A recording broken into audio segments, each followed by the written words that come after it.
Kahapon po ay nagsalita ang ating kasama, Senator Amy Marcos, sa isang malaking rally sa Luneta. At alam na po nating lahat kung ano ang kanyang ibinunyag. Ano po ang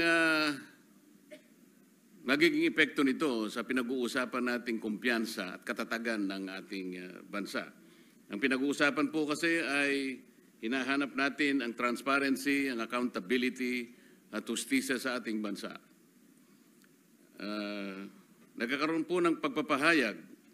Ano po ang nakikita ng ating economic cluster sa bahaging ito at pangyayaring ito, Mr. President?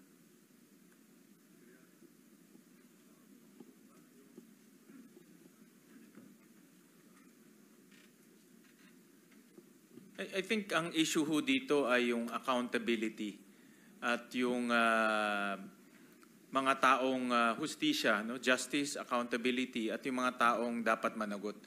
Kaya ho, importante yung actions ng administration kung paano nila pananagutin itong mga taong sangkot sa issue ng flood control at corruption. Kaya talagang tinitignan din. Ako, pag nanonood po ako ng mga international news, ang focus talaga dito sa corruption issue.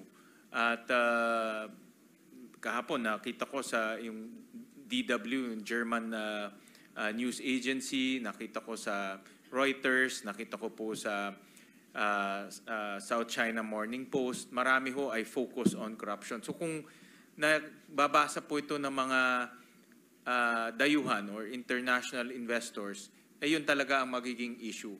At tinitingnan rin nila kung paano ang gobyerno ho nating re-responde.